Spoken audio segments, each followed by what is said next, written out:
पहाड़ों की कुछ अनदेखी तस्वीरें और अनसुनी कहानियों के साथ शुरू करते हैं आज का ब्लॉग। तो हेलो दोस्तों, मैं टीना, नेचुरल ब्लॉग विद टीना के सुहाने सफ़र में आप सभी का तहे दिल से स्वागत करती हूँ।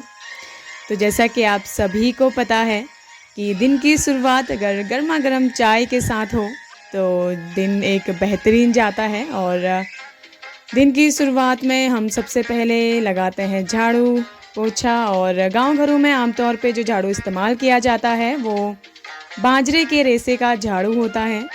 और उसके बाद हम नहा धो के सूर्य देव को जल चढ़ाते हैं, यानी कि उगते हुए सूरज को प्रणाम करते हैं। उसके बाद बच्चे उठ जाते हैं और ब्रश करके सूर्य देव को नमस्कार करके थोड़ा सा एक्सरसाइज करते हैं। और फिर हम जाते हैं खेतों में, थोड़ी सी एक्सरसाइज के तौर पे अपना थोड़ा सा पसीना बहाते हैं। और आप देख सकते हैं इसमें हमने भट्ट और मडवा बोया हुआ है और साथ में कितनी सारी खरपतवार है। ये देखिए, एक पेड़ के बाद इतनी सारी खरपतवार है। और ये हमारा आज का लास्ट खेत है दाल का। और 4 से 5 लगभग हमारे पास दाल के खेत हैं, जिसमें हमने भट्ट के साथ मडवा और तिल हो गए और मांस वगैरह बो रखी है। और हम कर रहे हैं अभी एक्सरसाइज के तौर पर खरपतवार निकाल रहे हैं खेतों से, और जिसमें मडवा और हमने भट्ट बोए हुए हैं। और गुड़ाई करने के बाद हम थोड़ा सा घास काट के जाते हैं घर को। और ये है हमारा किचन गार्डन और ये लगी हुई है खूब सारी भिंडी, और हम नाश्ते में यही बनाएंगे, भिंडी की सब्जी और रोटियां। ये मैंने सब्जी काट दी है, आटा गूंथ चुका है। अब फटाफट से रसोई में जाके जलाते हैं आग और उसमें रखते हैं तवा।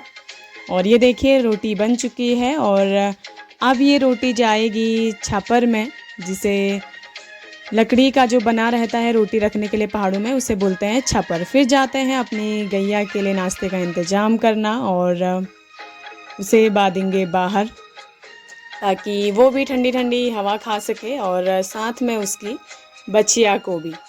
और गांव घरों में आमतौर पे जानवरों को मच्छर या फिर मक्खियाँ परेशान ना करें, उसके लिए लगाते हैं धुआं। और मैं यहाँ पे लगा रही हूँ धुआं, ताकि गैया को मच्छर या फिर मक्खियाँ ना काटें।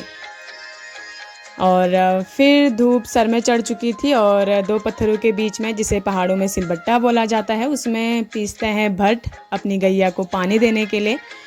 और उसमें थोड़ा सा नमक वगैरह मिला के गैया को पानी देते हैं। और दिन की धूप में उसे नहला धुला के हम अंदर करते हैं, ताकि वो भी थोड़ा सा आराम कर सकें। फिर दिन के खाने का मसाला पिस चुका है, और जितना अच्छा मसाला पिसेगा उतना स्वादिष्ट खाना बनता है। और फिर दिन का जो हमारा खाना है, यानी कि हमारा लंच बन चुका है। और हम खाना खा के करते हैं थोड़ा सा आराम, और फिर से करते हैं अपना रूटीन स्टार्ट, यानी कि अपनी प्यारी सी गैया और उसकी छोटी सी बच्चिया के लिए काटते हैं घास। और पहाड़ों में यही जीवन रहता है, सुबह शाम गैया के लिए चारा काटना और बाहर का काम निपटाना, और फिर दिन में अपने बच्चों का और साथ में अपने घर की देखभाल करना। और यहाँ पे मैं काट रही हूँ अपने गैया के लिए चारा, और चारा हो चुका है। और लगभग अगस्त सितंबर तक थोड़ी बहुत चारे से हो जाता है, क्योंकि सूखी घास बची हुई है, तो उसमें मिक्स करके हम अपनी गैया और उसकी बच्चिया को देते हैं।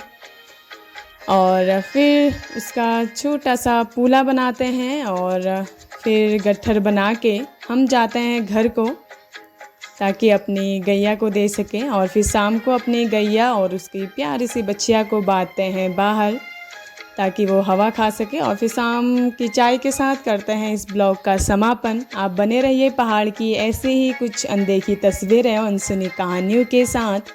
दीजिए इजाज़त, मिलेंगे कल ऐसे ही एक नए ब्लॉग के साथ, पहाड़ों के कुछ हसीन नज़ारों के साथ और कुछ अनसुने किस्सों के साथ। तब तक के लिए बाय बाय, थैंक यू।